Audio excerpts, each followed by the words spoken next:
Hello, దేవుని నామానికి మహిమ కలిగినాక ఇప్పుడు వచ్చిన మీ అందరికీ నా ప్రత్యేక వందనాలు. అందరికీ హ్యాపీ క్రిస్మస్. హ్యాపీ క్రిస్మస్ అయ్యగారు. Happy happy Christmas. Merry merry Christmas. Merry merry Christmas. Happy happy Christmas. Happy happy Christmas. Merry merry Christmas. Merry merry Christmas. Happy happy Christmas. ఆనంద ఆనంద ఆనంద క్రిస్మస్. సంతోష సంతోష సంతోష క్రిస్మస్. సంతోష సంతోష సంతోష క్రిస్మస్. ఆనంద ఆనంద ఆనంద క్రిస్మస్. సంతోష సంతోష సంతోష క్రిస్మస్. ఆనంద ఆనంద ఆనంద క్రిస్మస్. ఆనంద ఆనంద ఆనంద క్రిస్మస్. సంతోష సంతోష సంతోష క్రిస్మస్. దేవుని నామానికి మహిమ కలుగుగాక. కొద్ది నిమిషాలు దేవుని వాక్యాన్ని మనం ధ్యానం చేసుకున్నాం. ఈరోజు ఏంటి చెప్పాలి? క్రిస్మస్. క్రిస్మస్ అంటే పండగ, అంతేనా? Okay okay. యేసుక్రీస్తు పుట్టినటువంటి రోజు కదా. యేసుక్రీస్తు పుట్టాడు. యేసుక్రీస్తు పుట్టాడు, మనము పుట్టాము. లోకంలో ఎంతో మంది పుడుతున్నారు, అవునా? పుడుతున్నారు కదా. మీరు పుట్టారు, నేను పుట్టాను. మనకంటే గొప్పవారు, మనకంటే శ్రేష్ఠులు, మనకంటే మహానుభావులు అని పిలువబడిన వారు కూడా పుట్టారు. మరి యేసుక్రీస్తు పుడితేనే సర్వలోకం ఎందుకు పండగ చేసుకుంటుంది చెప్పాలా? యేసుక్రీస్తు పుట్టినందుకు సమాజం, సర్వలోకం, జగత్తు మొత్తం ఈరోజు పండగ చేసుకుంటారు, అవునా? ప్రపంచం మొత్తం చేసుకుంటారు. ఎందుకు చేసుకుంటారు? యేసుక్రీస్తు పుట్టాడని, అంతేనా? అది కరెక్టే. యేసుక్రీస్తు పుట్టాడనే పండగ చేసుకుంటున్నారు. ఆయన పుట్టడానికి వల్ల ఆయన ఒక్కడికే సర్వలోకం ఎందుకు పండగ చేసుకోవాలి? నువ్వు పుట్టావు కదా, నీకోసం పండగ చేసుకోవచ్చు సర్వలోకం. మీ ఇంట్లో కాదు, నేను పుడితే మా ఇంట్లో చేసుకుంటాను. అది పక్కన పెట్టేస్తే సర్వలోకం ఒక్క వ్యక్తి కోసం మాత్రమే ప్రపంచం ఏం చేస్తుంది? పండగ చేసుకుంటుంది. ఎందుకు అంటే బైబిల్ వాక్యం సెలవిస్తుంది. లూకాసు సువార్త 19వ అధ్యాయం 9వ వచనం ఏమంటుంది చూసారా? లూకాసు సువార్త 19వ అధ్యాయం 9వ వచనం. ఎందుకనగా నేడు ఈ ఇంటికి 10వ వచనం. నశించిన దానిని వెదకి రక్షించుటకు మనుష్య కుమారుడు వచ్చెను అతనితో చెప్పెను. దేనికోసం వచ్చాడంట? యేసుక్రీస్తు లోకానికి ఎందుకు వచ్చాడంటే ఇది యేసుక్రీస్తు గురించి వ్రాయబడినటువంటి వాక్యం. మత్తయి సువార్త 1:21 వచనం. ఆమె ఒక కుమారుని కనును. వినాలా? నాకెళ్ళి చూడాలి, వినాలి. నేను చెప్పిన మాటలు వినాలి. కొద్దిసేపు మిమ్మల్ని ఇబ్బంది పెట్టను. మత్తయి సువార్త 1వ అధ్యాయం 21వ వచనం చదవాలి. తీసినవాడు బైబిల్ చూడటం కాదు, చదువు. ఆమె ఒక కుమారుని కనును, తన ప్రజలను వారి పాపముల నుండి ఆయనే రక్షించును గనుక ఆయనకు యేసు అని పేరు పెట్టుదు అనెను. మత్తయి సువార్త 1వ అధ్యాయము 21వ వచనం. పిల్లలు గమనించండి, ఇక్కడ యేసుక్రీస్తు ఎందుకు పుట్టాడు అంటే ఈ లోకాన్ని రక్షించడం కోసం పుట్టాడు. మత్తయి సువార్త 1వ అధ్యాయం 21వ వచనంలో రాయబడింది కదా. ఎవరు పుడతారంట? ఆమె ఒక కుమారుని కనును, ఆయన తన ప్రజలను వారి పాపముల నుండి ఆయనే రక్షిస్తాడు కనుక ఆయనకు యేసు అను పేరు పెట్టుదువు. యేసు అంటే అర్థం ఏంటి? కింద ఫుట్నోట్లో ఉంటుంది, రక్షకుడు అని ఉంటుంది. అంటే యేసుక్రీస్తు పుట్టడం వలన మనిషికి రక్షణ వచ్చింది. రక్షణ తీసుకొచ్చాడు మనకు. ఎవరు? యేసుక్రీస్తు రక్షణ తీసుకొచ్చాడు. దేని నుంచి రక్షణ తెచ్చాడు? పాపం నుంచి రక్షణ తెచ్చాడు. ప్రతి మనిషి కూడా పాపి, ఏ భేదము లేదు. అందరూ పాపం చేసి నిత్య నరకాగ్నికి వెళ్ళిపోతూ వచ్చినారు. తెలుసు కదా నరకాగ్ని అంటే?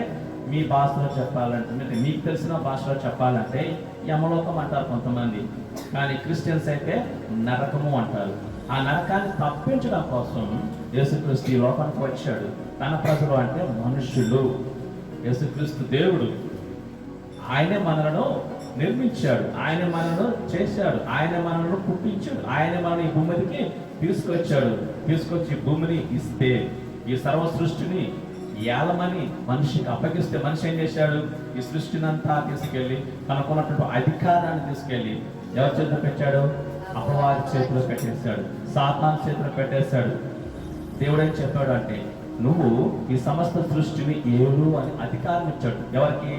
మనిషికి ఇచ్చాడు దేవుడు. యేసయ్య మనిషికి ఇచ్చాడు ఏమని? ఈ సృష్టిని ఏలండి, మీరు అభివృద్ధి చెందండి, మీరు ఫలించండి, భూమిని నిందించండి, ఈ సృష్టిని మొత్తాన్ని ఏలమన్నాడు. సృష్టి మొత్తాన్ని, ఏదో ఒకదాన్ని కాదు, ఇచ్చిన మాత్రమే కాదు, సృష్టి మొత్తాన్ని ఏలమని దేవుడు అధికారం ఇస్తే, మనిషికి అధికారం ఇస్తే మనిషి ఏం చేశాడు? ఈ అధికారం తీసుకెళ్ళి అపవాది చేతిలో పెట్టేశాడు. కష్టం ఏంటి అర్థం? దేవుడు చెప్పిన మాట వారు వినలేదు. మనిషి ఎవరు? మొదటి వ్యక్తి అయినటువంటి ఆదాము, హవ్వ. వారు దేవుని మాట వినకుండా ఏం చేశారు? ఆజ్ఞను అతిక్రమించాడు. దేవుడు ఏం చెప్పాడు అంటే, మీరు ఈ తోటలోని చెట్ల ఫలమును మీరు తినవద్దు అని చెప్తే దేవుడు మనిషి ఏం చేశాడు? ఆదాము ఆయన ఆజ్ఞను మీరి ఆ పండును తినటం జరిగింది. అప్పుడు వెంటనే పాపం అనేది ఆ మనుషుల ద్వారా ఈ లోకంలోనికి రావడం జరిగింది. మొదటి మనిషి అయినటువంటి ఆదాము ద్వారా పాపం ఎలా వచ్చిందో, ఆ పాపాన్ని బట్టి ఏం చేయబడింది? మరణం కూడా వచ్చింది. మరణం వచ్చేసినంత వరకు వారికి మరణం లేదు. తెలుసా మీకు? ఆదాము కొన్ని వందల సంవత్సరాలు బ్రతికాడు. 938 సంవత్సరాలు బ్రతికాడు. ఎవరు బతుకుతారు 2 సంవత్సరాలు? అసాధ్యం. మొదటి ఆ వ్యక్తి 940 సంవత్సరాలు బ్రతికాడు. ఆ రీతిగా దేవుడు ప్రేమించి ఇచ్చినటువంటి సృష్టిని ఏం చేశాడంటే మనిషి అపవాదికి అప్పగించాడంటే అపవాది మోసం చేశాడు. ఈనాడు కూడా దేవుడు మనకిచ్చినటువంటి సమస్తాన్ని, కుటుంబాన్ని కావచ్చు, నీకు ఇచ్చిన ఆస్తి కావచ్చు, నీకు ఇచ్చిన అందం కావచ్చు, నీకు ఇచ్చిన జ్ఞానం కావచ్చు, నీకు ఇచ్చిన తలాంతు, టాలెంట్, అది ఏదైనా సరే ఏం చేస్తున్నాం? దేవుడి కోసం ఉపయోగించకుండా ఏం చేస్తున్నాం? అపవాదికి ఉపయోగిస్తున్నాం. అంటే అర్థం ఏంటి? అపవాది చెప్పినట్లుగా చేస్తున్నారు, వ్యర్థమైన దానికి ఉపయోగిస్తున్నారు, పాడు పనులు చేయడానికి ఉపయోగిస్తున్నారు. కాబట్టి పిల్లలు గమనించండి, దేవుడికి ప్రేమించి ఇచ్చినటువంటి ప్రతి తలాంతులు దేవుడి కోసం మనం ఉపయోగించాలి. కాబట్టి ఈ పాపంతో నిండిపోయిన మనిషిని రక్షించడానికి యేసుక్రీస్తు ఏం చేశాడు? ఈ లోకానికి రావాల్సి వచ్చింది. ఎందుకంటే యేసుక్రీస్తు తప్ప మనిషిని రక్షించే దిక్కు మరొకటే లేదు ఈ ప్రపంచానికి. మన పూర్వకు చాలా మంది చెప్పారు. దాని అర్థం చెప్తాను, పద్యం ఒక అర్థం. అయ్యా, మేము చీకటిలో ఉన్నాము, మమ్మల్ని వెలుగులోనికి నడిపించు. మేము మరణంలో ఉన్నాము, మమ్మల్ని జీవంలోనికి నడిపించు. మేము అసత్యములో ఉన్నాము, మమ్మల్ని సత్యములకు నడిపించు అని మన పూర్వీకులు ఆరాధన చేశారు. ఎవరితో తెలుసా?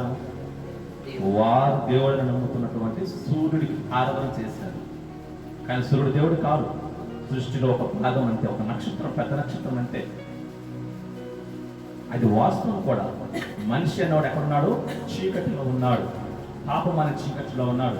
పాపపు తలంపులతోటి, పాపపు ఆలోచనలతోటి, పాపపు క్రియలతోటి, పాపపు చెడు పనుల ద్వారా ఏం చేస్తాడు?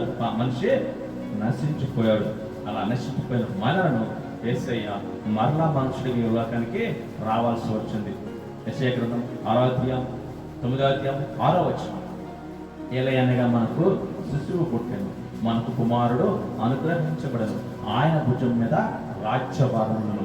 ఆలోచనకర్త, బలవంతుడైన దేవుడు, నిత్యుడగు తండ్రి, సమాధానకర్త అని అధిపతి అని ఆయనకు పేరు పెట్టబడను. ఎవరు?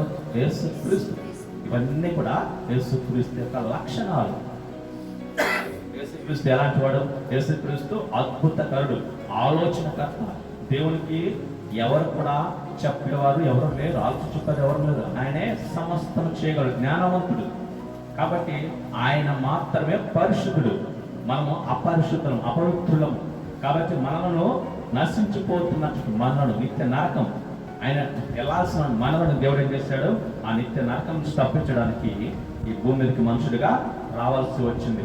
ఎందుకంటే పాపములు, ఇప్పుడు నువ్వు గోతులో ఉన్నావు అనుకో, నీతో పాటు ఇంకొకటి గోతులో ఉన్నాడు అనుకో, బురదలో, ఊబిలో, అతను నిన్ను బయటికి లాగలడా?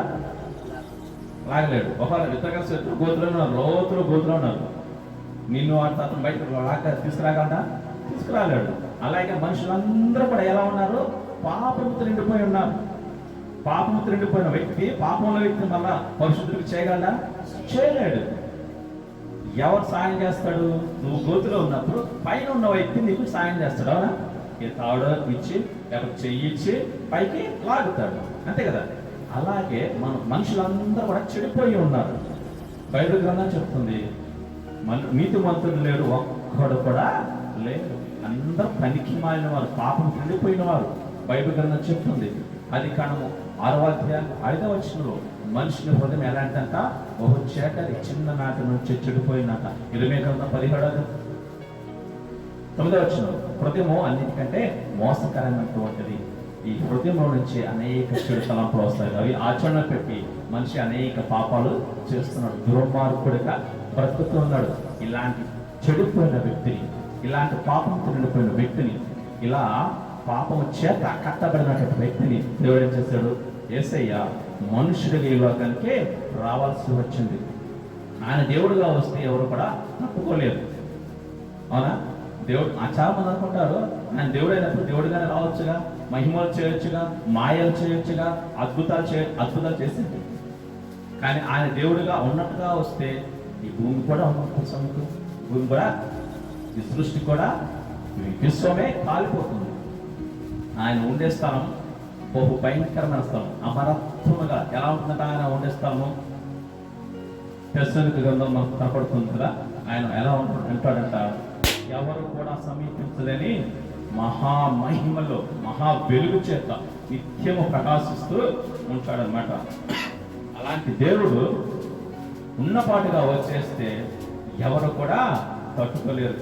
అందుకే దేవుడు ఎలా వచ్చాడు? తనను తాను తగ్గించుకొని మనలను రక్షించడానికి ఆయన ఈ భూమికి మనిషి కుమారుడిగా రావాల్సి వస్తుంది అనమాట. మనుషుడిగా వస్తేనే మనిషి యొక్క బాధలు ఏంటో అర్థమవుతుంది. అంటే దేవుడికి తెలియదా అని కాదు, మనకు తెలియడం కోసం ఆయన అనుభవించాడు. కాబట్టి ఆయన దేవుడు ఏం చెప్పాడు? మీరు పాపము నుంచి దూరంగా ఉండండి, పాపము చేయొద్దు. 1 తిమోతి పత్రిక 6వ అధ్యాయం 16వ వచనం, సమీపింపరాని తేజస్సులో ఆయన మాత్రమే వసించుతూ అమరత్వమగలవాడై ఉన్నాడు. మనుషులలో ఎవడను ఆయనను చూడలేదు, ఎవడనో చూడనేరడు. ఆయనకు ఘనత, శాశ్వత ప్రభావమును కలిగి ఉండనుగాక. చూసారా? ఎవరు కూడా సమీపించలేని తేజో మహిమలో ఆయన ప్రకాశిస్తూ ఉంటున్నాడు. అమరత్వము గలవాడు దేవుడు. అటు దేవుని చెంతకి ఎవ్వరు కూడా వెళ్ళలేరు. అలాంటి గొప్ప దేవుడు ఈ భూమి మీదకి వస్తే భూమి మొత్తం సర్వనాశనం కాలిపోతుంది, బూడిదైపోతుంది. కాబట్టి ఆయన దేవుడిగా దిగిరాలేదు. ఎలా వచ్చాడు? మనుషుల రూపంగా దాల్చుకొని దాసుడిగా వచ్చాడు. మనకు పరిచయం చేయడానికి వచ్చాడు, పరిచయం చేశాడు. ఏంటా పరిచయం? తన యొక్క రాజ్య సువార్తను మనకు ప్రకటించాడు. పరలోక రాజ్యము సమీపించినది, మీరు పాపక్షమాపణ పొంది మారు మనసు పొంది బాప్తిస్మం తీసుకోండి, మీరు పరలోక రాజ్యం నాతో పాటు యుగాలు ఆనందంగా సంతోషంగా ఉంటారని ప్రభు సెలవిచ్చాడు. ఎవరికి? మనుషులమైన మనకు. కాబట్టి గమనించండి, పాపము నిన్ను ఆయన కాపాడటానికి, నీ యొక్క పాపము చేత నిండిపోయిన నిన్ను రక్షించడానికి ప్రభు ఏం చేశాడు? ఈ లోకానికి మనిషి కుమారుడుగా రావాల్సి వచ్చిందనమాట. కాబట్టి అతి గొప్ప దేవుడిని మనం కలిగి ఉన్నాము, క్రీస్తుని ఆరాధించడం. క్రిస్మస్ అంటే ఏంటి? క్రీస్తుని ఆరాధించడం. ఎందుకు ఆరాధిస్తున్నామంటే మన పాపశాప జీవితం నుంచి మన దేవుడు రక్షించాడు, విడిపించాడు, విమోచించాడు. మీకు విషయం తెలుసా? మన పాపశాప జీవితం అంటే మనం చేసిన తప్పులే కాదు, మనం చేసిన పాపాలే కాదు, మన పూర్వీకులు చేసిన పాపాలు, శాపాలు, దోషాలు మన మీద ఉంటాయి. మీకు ఒక సామెత చెప్తాను. తాత చేసిందే ఎక్కడ ఉంటుందట? తలాపనే ఉంటుందంట. అంటే అర్థం ఏంటి? తాత ముత్తాత చేసిన తప్పులు, దోషాలు, పాపాలు అవి మనల్ని వెంబడిస్తూ ఉంటాయి. తాత చేసింది తలాకడనే ఉంటుంది, తలాపనే ఉంటుంది. అంటే అర్థం ఏంటి? వాళ్ళు చేసిన దోషాలు కూడా మనమే అనుభవించాలి. బైబిల్ చెప్తుంది, తండ్రుల దోషాలు కుమారుల మీదకి, కుమారుల కుమారుల మీదకి వచ్చును. కాబట్టి అవి ఉండటం వలననే, అవి తీసివేయలేకపోవటం వలనే మనిషి అనేక కష్టాలు, అనేక శ్రమలు, అనేక ఇబ్బందులు పడుతూ ఉంటున్నాడు. ఇవి అర్థం కాక అనేక రకాల చోట్ల పరుగులు పెడుతూ ఉంటారు. వాటిని తొలగించుకోవాలని, వాటిని తీసివేసుకోవాలని పరిగెడుతూ ఉంటారు. కానీ తీసివేసేది ఎవరో? ఒక్క యేసుక్రీస్తు మాత్రమే. వినాలి, మీరు మాట్లాడుతూ, ఒక్క యేసుక్రీస్తు మాత్రమే పాపం నుంచి మనల్ని విడిపించగలడు. పుట్టిన ప్రతి ఒక్కడు కూడా పాపే, జన్మతః పాపి మనిషి. అటు పాపాన్ని నువ్వు తీసివేయాలంటే అది నీ వల్ల, నా వల్ల కాదు. ఎవరి వల్ల అవుతుంది? కేవలం యేసుక్రీస్తు వలన అవుతుంది. అయితే నువ్వేం చేయాలి? ఈ లోకానికి వచ్చినటువంటి యేసుక్రీస్తు నువ్వు నమ్మాలి, నమ్ముకోవాలి. ఆయన చెంతకు నువ్వు రావాలి. ప్రభువా, నేను పాపిని, నన్ను క్షమించమని ఒక్క మాట పలికితే దేవుడు నీ పాపాలు తీసివేయడానికి ఆయన సిద్ధంగా ఉన్నాడు. ప్రభువు యేసుక్రీస్తు ప్రభు ఈ భూమి మీద ఉన్నప్పుడు అనేక మందిని స్వస్థపరిచాడు తెలుసా. మాట ద్వారా స్వస్థపరిచాడు. ఎక్కడో 100 కిలోమీటర్ల ఇంట్లో ఉన్న వ్యక్తిని కూడా ఇక్కడ ఉండి అవునుగా ఆయన పలికితే చాలు అక్కడ స్వస్థత వచ్చింది. అలా అనేక అద్భుతాలు దేవుడు చేశాడు భూమి మీద ఉన్నప్పుడు యేసయ్య. అలా చేసి ఏమన్నాడు తెలుసా, కుమారుడా నీ పాపములు క్షమించబడ్డాయి, ఇక నువ్వు ఎప్పటికీ పాపము చెయ్యొద్దు అని చెప్పాడు. పాపము వల్లనే మనకు రోగాలు వచ్చేవి, పాపము వల్లనే మన పంటలు సరిగ్గా పండకపోవటం కారణం, పాపం వల్లనే మనం అనారోగ్యంగా ఉండటం కారణం, పాపం వల్లనే మనం సంపాదించినంత కూడా వ్యర్థంగా వెళ్ళిపోతూ ఉంటుంది, పాపము వల్లనే మనకు మనశ్శాంతి లేకుండా పోతుంది, పాపం వల్లనే నీకు శాంతి అనేది కరువైపోతుంటుంది, పాపం వల్లనే నీ కుటుంబంలో సమాధానం లేకుండా పోతుంది, పాపం వల్లనే నీవు మనశ్శాంతి లేకుండా ఏం చేయబడుతున్నావు, కృంగిపోతుంటున్నావు. అలాంటి కృంగిపోయిన నిన్ను, సమాధానం లేని నిన్ను, సమాధానం లేని నీ కుటుంబాన్ని శాంతిని ఇవ్వడానికి, ప్రేమను ఇవ్వడానికి, సమాధానాన్ని ఇవ్వడానికి ఆయన యేసుక్రీస్తు ప్రభువుగా నీ కోసం ఎదురు చూస్తూ ఉంటున్నాడు. అందుకే ఆయన అన్నాడు మత్తయి సువార్త 11:20 వచనంలో, ప్రయాసపడి భారం మోసుకుంటున్న సమస్త జనులారా నా యొద్దకు రండి, నేను మీకు విశ్రాంతిని ఇస్తాను అంటున్నాడు. కాబట్టి ప్రియ స్నేహితుడా, ఈ యొక్క మధ్యాహ్న సమయంలో వినాలా, ఇటు ఈ యొక్క మధ్యాహ్న సమయంలో ఏం చేయాలా, యేసుక్రీస్తు చెంతకు వచ్చి, దేవా నేను పాపం అనే ప్రయాసంతో బహు కష్టపడుతున్నాను, పాపాన్ని మోయలేకపోతున్నాను, ఈ భారాన్ని భరించలేకపోతున్నాను, ఈ కష్టాన్ని నేను అనుభవించలేకపోతున్నాను, దయచేసి నాకు సహాయం చేయని నువ్వు ఒక్క మాట పలికితే దేవుడు నీ ప్రార్థన ఆలకించి నీ పాప భారాన్ని ఆయన తొలగించేస్తాడు, తీసివేస్తాడు. ఆయన అంటున్నాడు, నువ్వు నా చెంతకు వచ్చి నీ పాప భారాన్ని నాకు అప్పగిస్తే ఏం చేస్తానంటున్నాడు తెలుసా, ఆ పాప భారాన్ని నా వీపుతో పడేస్తాను, ఎప్పటికీ నేను దాన్ని గుర్తు చేసుకోను. అలా కాకుండా ఆ పాపంతో నువ్వు మోస్తూ ఉన్నట్లయితే, ఆ పాప భారంతో నువ్వు ఇంకా కుంగిపోతూ ఉన్నట్లయితే, రక్షణ లేకుండా, ప్రభువుని తెలుసుకోకుండా ఒకవేళ నువ్వు చనిపోయావనుకో ఎక్కడికి వెళ్తావో తెలుసా, నిత్య నరకానికి వెళ్తావు, యమలోకానికి వెళ్తారు. మీకు అర్థమయ్యేది చెప్పాలంటే ఇంకొక మాట, నిత్య నరకానికి వెళ్తాం. మనము చనిపోతే మన ఆత్మకు, అంటే మనకు చావు లేదు. తెలుసా మీకు ఆ విషయం? చావు అనేది లేదు. చాలా మంది అనుకుంటారు మనం చనిపోతే ఈ దేహం మట్టిలో కలిసిపోతుంది, ఈ ప్రాణం గాలిలో కలిసిపోతుంది అనుకుంటారు. అది అవాస్తవం, అది అబద్ధం. వాస్తవం ఏంటంటే మనం చనిపోతే ఈ దేహం, ఈ శరీరం ఏం చేయబడుతుంది, మట్టిలో కలిసిపోతుంది. ఇది మాత్రం వాస్తవం. ఈ దేహము మట్టిలో కలిసిపోతుంది. అందుకే ప్రసంగి 12:7 11 మొన్న అయినది వెనుకట్టుకోవడం వల్ల భూమికి చేరును, ఆత్మ తాను దయచేసిన దేవుని యొద్దకు వెళ్ళిపోతుంది. అర్థమవుతుందా? దేవుడు ఈ శరీరం మనకి ఇచ్చాడు. ఈ శరీరం ఎలా చేశాడు? దేవుడు మట్టితో చేశాడు.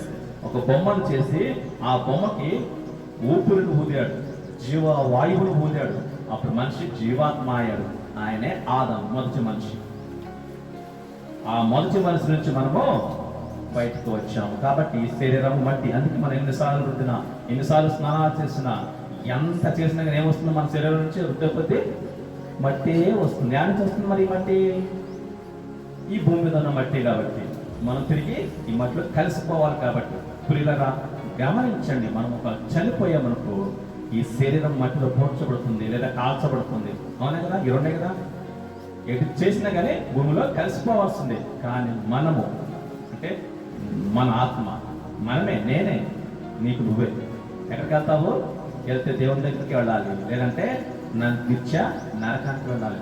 యేసుక్రీస్తుని ఎవరైతే సొంత రక్షకునిగా అంగీకరిస్తారో, యేసుక్రీస్తుని ఎవరైతే నమ్ముకుంటారో, అనుదినము ఆయన చెప్పినట్టు జీవిస్తారు, వారు మాత్రమే దేవుని దగ్గరికి వెళ్ళి యుగ యుగాలు ప్రభుత్వం సంతోషంగా ఆనందంగా గడుపుతారు. అక్కడ యుగ యుగాలు ఉంటాం, నిత్యం ఉంటాం అక్కడ. ఒకవేళ నువ్వు దేవుని తెలుసుకోలేదా, నీ పాపాలు క్షమించబడలేదా, నీ పాపాల నుంచి విముక్తి చెందలేదా, చాలా జాగ్రత్త, నిత్య నరకానికి వెళ్ళిపోతావు. అక్కడ చెప్పలేని కష్టాలు ఉన్నాయి, వర్ణించలేని కష్టాలు ఉన్నాయి. నేను ఇదే అని చెప్పలేను, కొన్ని చెప్పగలను కానీ ఇప్పుడు సమయం లేదు. కాబట్టి పిల్లలు గమనించండి, నిత్య నరకానికి మనం వెళ్ళకూడదని ప్రభు ఏం చేశాడు? మన పాపము తీసివేయడానికి ఆయన మనుష్య కుమారుడు ఈ లోకానికి వచ్చాడు. అందుకే బైబిల్ గ్రంథంలో రాయబడింది, మత్తయి సువార్త 1:21 తన ప్రజలను వారి పాపముల నుండి ఆయనే రక్షించును గనక ఆయనకు యేసు అని పేరు పెట్టుదు. వినాలి, ఇటు వినాలి, మీ తర్వాత మాట్లాడే ఇటు. కాబట్టి పిల్లలు గమనించండి, తన ప్రజలను అంటే మనము మన పాపం నుంచి తీసివేసేది ఎవరు? యేసుక్రీస్తు ఒక్కడు. అందుకే ఆయనకు యేసు అని పేరు పెట్టుదు. యేసు అనగా రక్షకుడు. అందుకే లూకాసు వార్త 19:10 నశించిన దాన్ని వెతికి రక్షించడానికి మనుషు కుమారుడు అంటే యేసుక్రీస్తు ఈ భూమికి వచ్చాడు. అందుకే యోహాను అంటాడు, ఇదిగో లోక పాపమును మోసుకొని పోతున్న దేవుని గొర్రెపిల్ల. ఎవరి పాపాలు? లోక పాపాలు అంటే మనుషుల పాపాలు. కాబట్టి యేసుక్రీస్తు ఎందుకు పుట్టాడు ఈ భూమి మీదకి? ఎందుకు వచ్చాడు? మన పాపాన్ని తీసివేసి మనలను రక్షించడానికి ఈ భూమికి వచ్చాడు. మనిషి అనేక బంధకాల్లో ఉంటున్నాడు, అనేక కట్ల చేత కట్టబడి ఉంటున్నాడు, అనేక అడ్లు ఉన్నాయి. ఏంటి అడ్లు అంటే దేవునికి మనకు ఆ అడ్లను, ఆ బంధకాలను, ఆ కట్లను తీసివేయడానికి ప్రభు యేసుక్రీస్తు మనిషి కుమారుడిగా ఈ భూమికి రావడం అనేది జరిగింది. అందుకే బెత్లెహేము గ్రామంలో, ఎక్కడ? బెత్లెహేము గ్రామం. మీకు చెప్తున్నటువంటి దేశం ఏ దేశం? ప్రతి ఆదివారం చూస్తున్నా ఇజ్రాయెల్ దేశంలో బెత్లెహేము అనే గ్రామంలో యెరూషలేము పక్కన ఒక జస్ట్ 6 కిలోమీటర్ల దూరంలో ఆయన అక్కడ జన్మించడం జరిగింది. జన్మించడం కంటే వచ్చాడు అని చెప్పడం మంచిది. ఎందుకంటే ఆయన పుట్టినవాడు కాదు, దేవుడు పుట్టినవాడు కాదు, మనుషుడికి లోకానికి వచ్చాడు. కాబట్టి మనుషు భాషలో అర్థం కావడం కోసం పుట్టాడు అంటున్నాం అంతే. ఎందుకంటే ఆయనకు యేసుక్రీస్తుకు మరణము లేదు, ఆది లేదు, అంతము లేదు. ఆయన ఎప్పటి నుంచో ఉన్నవాడు, ఆయన పుట్టడం అంటూ లేదు. కాబట్టి మనుషుడిగా ఈ లోకానికి వచ్చాడు అంతే. మనకు అర్థం కావాలి కాబట్టి పుట్టాడు అంటున్నాం అంతే తప్ప ఆయనకి పుట్టుక లేదు. యేసుక్రీస్తుకి అర్థమవుతుంది, ఆయనకు పుట్టుక లేదు, మనుషుడిగా ఈ లోకానికి వచ్చాడు. అందుకే యోహాను సువార్త 3:16 దేవుడు లోకమును ఎంతో ప్రేమించును, తన అద్వితీయ కుమారుని పుట్టిన వాని అందు. తర్వాత తన ప్రజలను రక్షించడానికి ఆయన ఈ లోకానికి రావాల్సి వచ్చింది. అందుకు యేసుక్రీస్తు లోకానికి రావడం జరిగింది. కాబట్టి ప్రతి ఒక్కరు సర్వలోకము ఏం చేసుకుంటుంది? సంతోషంతో పండగ చేసుకుంటున్నారు. అందుకు పండగ చేసుకుంటున్నారు. అర్థమవుతుందా? సంతోషం ఎందుకు అంటే మనలను రక్షించడానికి వచ్చాడు కాబట్టి సంతోషం. లోకంలో ఎంతో గొప్ప వారు పుట్టారు, రాజులు పుట్టారు, చక్రవర్తులు పుట్టారు, అధికారులు పుట్టారు. మరి వారంతా పుట్టినందుకు ఎవరైనా సంతోషం చేసుకున్నారా? అని సంతోషించారా? బహుశా సంతోషిస్తే వారి బంధువులు, వారి ఫ్యామిలీ మెంబర్స్, అంతకుమించి సర్వలోకం సంతోషించలేరు కదా. ఒక్క యేసుక్రీస్తుకు పుట్టినందుకు సర్వలోకము సంతోషించింది. లూకాసు వార్త చూడండి, అక్కడ చిన్న ఒక వాక్యం చూపించి ముగిస్తాను. 2:11 లూకాసు వార్త 2:10 అయితే ఆ దూత భయపడుకుడి, ఇదిగో ప్రజలందరికీ కలుగబో మహా సంతోషకరమైన సువర్తమానము నేను మీకు తెలియచేయుచున్నాను. దావీదు పట్టణమందు నేడు రక్షకుడు మీ కొరకు పుట్టి ఉన్నాడు, ఈ నా ప్రభు అయిన క్రీస్తు. చాలు. చూసారా ప్రియులారా? గమనించండి, సర్వలోకానికి సంతోషం అనే రిఫరెన్స్ కోసం చదివించాను, మీకు చూపిద్దామని. ఏమంటున్నాడు 10వ దేవుని దూత ఏమంటున్నాడు? ఇదిగో ప్రజలందరికీ కలగబోవు మహా సంతోషకరమైన సువర్తమానము. ఎవరికంట? భూమి మీద ఉన్న ప్రతి మనిషికి, పుట్టిన వారికి, పుట్టబోతున్న వారికి, ఆల్రెడీ పుట్టిన వారికి కూడా, ఈ భూమి మీద జన్మించిన ప్రతి ఒక్కరికి, జన్మించిన పోతున్న ప్రతి ఒక్కరికి కూడా సంతోషకరమైన సువర్తమానం ఏమిటి అంటే యేసుక్రీస్తు ఈ భూమి మీదకి రావడం, తన ప్రాణాన్ని పెట్టడం, మనను పాపం నుంచి విడిపించడం, విమోచించడం, రక్షించడం, తన బిడ్డలుగా స్వీకరించడం, జీవముగా దేవుని సంఘంలో చేర్చడం, ఆ పరలోక రాజ్యాన్ని మనకు ఇవ్వటమే సంతోషకరమైనటువంటి విషయం. కాబట్టి ప్రభు జన్మదిన వేడుకలను బట్టి మనం సంతోషించడం చాలా మంచిది. అలాగే మనం ఏం చేయాలంటే, మనం ఎలా సంతోషిస్తామో దేవుని బట్టి, మనల్ని బట్టి కూడా దేవుడు సంతోషపడాలి. అది మెయిన్ పాయింట్. యేసయ్య పుట్టినందుకు మనం సంతోషిస్తాం కదా. చక్కగా కొత్త బట్టలు వేసుకుంటున్నాం, నేను కూడా వేసుకున్నాను, కొత్త బట్టలు వేసుకుంటున్నాం, కేకులు కట్ చేసుకుంటున్నాము కదా, అన్ని వండుకొని తింటున్నాము, తప్పేం కాదు, చేసుకోవచ్చు. దీనికంటే, ఈ సంతోషం కంటే ఏ సంతోషం ముఖ్యం? యేసయ్యను సంతోషపరచడం ముఖ్యం. మన ద్వారా యేసయ్య సంతోషపడాలి, అది ముఖ్యం. అందుకే లోకస్వార్థ 15:7 రాయబడింది, ఒక పాపి మా రక్షణ పొందితే పరలోకంలో దూతల మధ్య అంట గొప్ప సంతోషం చేసుకుంటాడంట దేవుడు. మనల్ని బట్టి నువ్వు రక్షణ పొందుకుంటే, నీ పాపాల నుంచి నువ్వు విముక్తుడు అవుతే, యేసయ్య దగ్గరకు వచ్చి నీ పాపాలు నువ్వు ఒప్పుకుంటే దేవుడు నిన్ను రక్షిస్తుంటా. అలా నువ్వు రక్షించబడినట్లయితే పరలోకంలో గొప్ప సంతోషం. ఇప్పుడు మీ నాన్నగారు ఉన్నారనుకోండి, మీ నాన్నగారు చెప్పినట్టు మీరు చేస్తున్నారు అనుకోండి, మీరు అడిగిన ప్రతిదీ దేవుడు ఆయన ఇస్తాడే కూడా ఇస్తారు కదా, మీ నాన్నగారు ఇస్తారు కదా. అలాగే మనము దేవుని సంతోషపరిస్తే, దేవుని ఆయన్ను సంతోషంగా ఉండేలా చూసుకోగలిగితే, దేవుని సంతోషపరిస్తే మనం అడిగే ప్రతిదీ కూడా దేవుడు మనకు ఇస్తాడు. ఎందుకంటే నా బిడ్డ నన్ను సంతోషింపచేస్తున్నాడు, నేను చెప్పినట్లు వింటున్నాడు, నేను చెప్పినట్లు చేస్తున్నాడు, నా కోసమే బ్రతుకుతున్నాడు, నా కోసమే పని చేస్తున్నాడు. కాబట్టి నా బిడ్డ అడిగిన ప్రతిదీ నేను ఇస్తాను, చేస్తానని ప్రభు ముందుకు వస్తాడు. అది ఏదైనా కావచ్చు. చదువుకోవడానికి మంచి జ్ఞానమా, ఉండటానికి మంచి ఇళ్ళ, ఏం కాదు ఇస్తాడు. పోనీ నీకు డబ్బు కావాలా, ఇస్తాడు. ఎప్పుడు ఆయన చెప్పినట్లు జీవిస్తే. అపవాది కూడా డబ్బు ఇస్తాడు, గౌరవం ఇస్తాడు, అన్నీ ఇవ్వగలడు. అన్నీ అంటే అన్నీ కాదు, కొన్ని చాలా వరకు ఇవ్వగలడు. అయితే అదే ఎప్పటికీ నిలిచేది కాదు. కానీ యేసయ్య ఇచ్చేది తరతరాలు ఉంటుంది. ఒక్కసారి ఇస్తే తరతరాలు ఉంటుంది. అందుకే ఆయన యేసుక్రీస్తు అన్నాడు, ఏమన్నాడు, అంధకార స్థలములో మరుగైన నిధులను నేను నీకు ఇస్తాను అంటున్నాడు. కాబట్టి ప్రియులరా గమనించండి, యేసయ్య ఎందుకు వచ్చాడంటే ఈ భూమికి మనలను రక్షించడానికి వచ్చాడు. పాపం చేత ఎవరైతే ఇంకా ఇబ్బంది పడుతున్నారో, బాధపడుతున్నారో, మరి చనిపోయి ఉన్నారో పాపంలో, వారిని మరలా జీవింపచేయడానికి, తన జీవానికి ఇవ్వడానికి, తన రక్షణలు ఇవ్వడానికి యేసుక్రీస్తు భూమికి రావడం జరిగింది. ఆయన ఉద్యోగం రాలేదు, అనేక లేఖనాలు ప్రకారంగా ఆయన ఇవ్వడానికి రావడం జరిగింది. మీకా గ్రంథం 5:2 యూదాయ ప్రతాప్, యూదాయ బెత్లెహేమ, నువ్వు ఎంత మాత్రము అల్పమైన స్వగ్రామం కాదు, నా ప్రజలను ఏలబో అధిపతి నీలో నుండి వచ్చును. ఇందాక చూసుకున్నట్లయితే యెషయా గ్రంథం 9:6 ఏమన్నాడు, మనకు శిశువు కూర్చొను, ఆయన భుజం మీద రాజ్యభారములను, ఆయన బలవంతుడి నుంచి తండ్రి సమాధానకర్త. ఇలా ప్రతి లేఖనానుసారంగా ప్రభు ఈ భూమి మీదకి రావడం జరిగింది. నశించిపోతున్న మనిషిని, మనలను ఆయన రక్షించడానికి వచ్చాడు. కాబట్టి మనం ప్రభు జన్మదినాన్ని మనం ఏం చేయాలా, వేడుకగా, పండుగగా, సంతోషంగా చేసుకుంటున్నాం. అందుకు చేసుకుంటున్నాం అనమాట. అందుకు ఈ యొక్క సర్వలోకం పండగ చేసుకుంటుంది. చాలా మందికి దీని యొక్క అర్థం తెలియక అందరితో పాటు పండగ చేసుకుంటారు. అది పండగ చేసుకోవడం మంచిదే, కానీ ఎందుకు చేసుకుంటున్నాం అనేది కూడా గ్రహించాలి, వాస్తవాన్ని తెలుసుకోవాలి. యేసయ్య పుట్టినందుకు చేసుకుంటున్నాం, అసలు ఎందుకు వచ్చాడు, ఆయన ఏం చేశాడు, ఆయన వల్ల ఇంత సర్వలోకం, ప్రపంచం ఎందుకు చేసుకుంటుంది అనే విషయం కూడా మనం తెలుసుకున్నట్లయితే ఆ సత్యం అనేది మనకు బోధపడుతుంది. తద్వారా మనము కూడా రక్షించబడిన వారముగా ప్రభు సంఘంలో ఉంటాం. అందుకు మనం క్రిస్మస్ అనేది జరుపుకుంటున్నాం. పిల్లలు గమనించండి, ఇంతవరకు కూడా మరి ప్రభు మనం కాపాడుతూ వచ్చాడు. అనేక సంవత్సరాలు, అనేక రోజులు, అనేక నెలలు ప్రభు మనం కాపాడుతూ వచ్చాడు. మనకు ఆరోగ్యం ఇచ్చాడు, ఆయుష్ను పొడిగించాడు.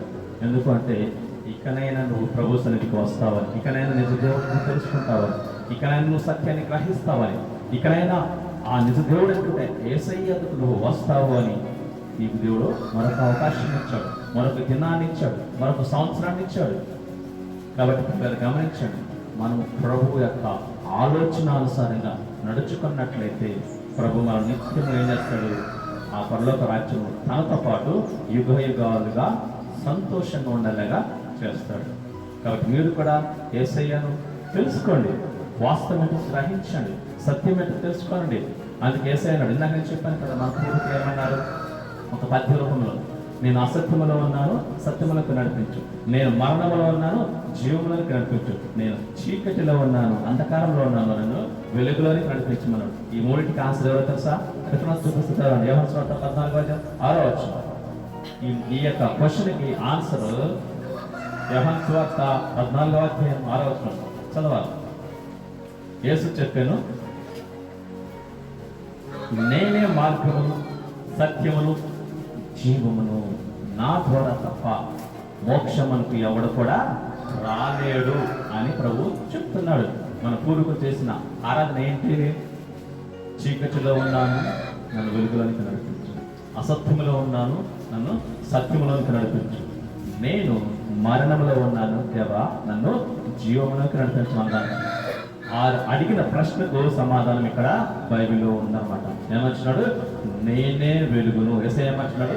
నేనే వెలుగును, నేనే సత్యము, నేనే జీవాన్ని. నా ద్వారా తప్ప పరలోక రాజ్యానికి రావడానికి మరొక దారి, మరొక అవకాశం లేనే లేదు.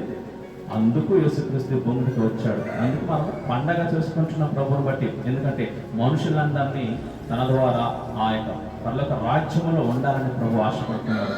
ఎప్పుడు అంటే నువ్వు ఆయన సన్నిధికి వచ్చినప్పుడు, నువ్వు నీ హృదయాన్ని దేవునికి అప్పగించినప్పుడు, నీ బ్రతుకుని నువ్వు మార్చుకున్నప్పుడు, నీ జీవితాన్ని నువ్వు ఆయనకు అప్పగించినప్పుడు, అప్పుడు నువ్వు దేవునితో యుగయుగాలు పరలోక రాజ్యంలో సంతోషంగా ఉంటావు. అనేక మంది బంధకాల చేత బంధించబడి ఉంటున్నారు. అనేక మంది వారి పాపపు కట్ల చేత కట్టబడి ఉంటున్నారు. అనేక మంది వారు అడ్లు పెట్టుకుని ఉన్నారు. పాపం అనే అడ్లను పెట్టుకొని దేవునికి దూరంగా బ్రతుకుతున్నటువంటి వ్యక్తులు అనేక మంది ఉంటున్నారు. వారందరూ వారి పాపం నుంచి, వారి కట్ల నుంచి, వారి బంధకాల నుంచి విడిపించడానికి యేసుక్రీస్తు ప్రభు ఈ లోకానికి రావటం జరిగింది. నువ్వే బంధకంలో ఉన్నావు? అది ఏదైనా కావచ్చు. మోసమా, వ్యభిచారమా, అబద్ధాలా, లేకపోతే ఇంకా ఏదైనా కావచ్చు, దొంగతనమా, ఏదైనా కావచ్చు. అవన్నీ కూడా నీ జీవితానికి బంధకాలే. అవన్నీ కూడా నీ జీవితానికి కట్లే. అవన్నీ కూడా దేవునికి నీకు అడ్లే. వాటిని నువ్వు తొలగించుకోవాలి. అలా తొలగించుకోవాలంటే నీ వల్ల కాదమ్మని మరెవరు చేస్తారు? యేసుక్రీస్తు ఒక్కడే చేయగలడు. ఎప్పుడంటే నువ్వు ఆయనకు నీ జీవితాన్ని సమర్పించుకున్నప్పుడు, నువ్వు ఆయనకు లోబడినప్పుడు, నువ్వు ఆయనకు విధేయత చూపించినప్పుడు, దేవా నేను పాపిని, నన్ను క్షమించు అని నువ్వు పలికినప్పుడు దేవుడు నిన్ను బాగు చేస్తాడు. పాపం అనే రోగం తీసివేసి నిన్ను స్వస్థపరుస్తాడు. అయితే నువ్వు ఒప్పుకున్న తర్వాత పాపాన్ని విడిచిపెట్టాలి, మళ్ళా పాపాన్ని చెయ్యకూడదు. అందుకే సామెతల గ్రంథం 28:13 అతిక్రమము దాచిపెట్టేవాడు వర్ధిల్లడు, వాటిని ఒప్పుకొని విడిచిపెట్టాలి. అలా విడిచిపెట్టిన వాడు ఏం చేయబడతాడు? కనికరం పొందుకుంటాడు, దేవుని కనికరం పొందుకుంటాడు. అప్పుడు మనం పరలోకములో యుగయుగాలు ప్రభువుతో సంతోషంగా ఉంటారు. అందుకు ప్రభు లోకానికి రావడం జరిగింది. నశించిపోయిన ప్రతి మనిషిని రక్షించడానికి వచ్చాడు. అపొస్తలుల కార్యాల 10వ ఒక విషయం ఉంది. ఆ అజ్ఞాన కాలను దేవుడు సూచించడంతగా ఉండేది. ఇప్పుడైతే అంతటను అందరూ మారు మనసు పొందాలని దేవుడు ఏం చేస్తున్నాడు? ఆజ్ఞాపిస్తున్నాడు మనిషికి. ప్రతి మనిషి తప్పిపోయాడు. నువ్వుగా తప్పిపోయావు. మార్గంలో తప్పి తిరుగు చుక్కలుగా ఉన్నావు. దయచేసి గమనించండి. తప్పిపోయిన నిన్ను, చెడిపోయిన నిన్ను దేవుడు బాగు చేస్తానంటున్నాడు. కాబట్టి అటు దేవుని దగ్గరకు నువ్వు వచ్చినట్లయితే, యేసయ్య దగ్గరకు నువ్వు వచ్చినట్లయితే, యేసయ్యకి నీ హృదయాన్ని అప్పగించినట్లయితే దేవుడు నిన్ను బాగు చేస్తాడు. నీ పాపాన్ని తీసివేస్తాడు, నీ రోగాన్ని తీసివేస్తాడు, నీకు సమాధానాన్ని ఇస్తాడు, నీకు శాంతిని అనుగ్రహిస్తాడు. నీ కుటుంబంలో, నీ ఇంటిలో దేవుడు నీకు కాపరిగా ఉంటాడు, నీ తండ్రిగా ఉంటాడు, నీకు దేవుడిగా ఉంటాడు. మరి ఈనాడు నీ జీవితం దేవుడికి అప్పగించుకుంటావా? నీ హృదయాన్ని ప్రభువుకి అప్పగించుకుంటావా? ఆ రీతిగా అప్పగించుకున్న చిన్న ప్రార్థన చేయి. ప్రార్థన చేసుకుందాం. మనం కూడా దయచేసి తల వచ్చి కళ్ళ మూసుకునండి, ప్రార్థన చేసుకుందాం. ఇంతవరకు దేవుడు ఏమైతే మనతో మాట్లాడారు అవన్నీ మరి దేవుడికి తెలియపరచుకుందాం. మన హృదయాన్ని మార్చుకుందాం. మనము ప్రభువుకి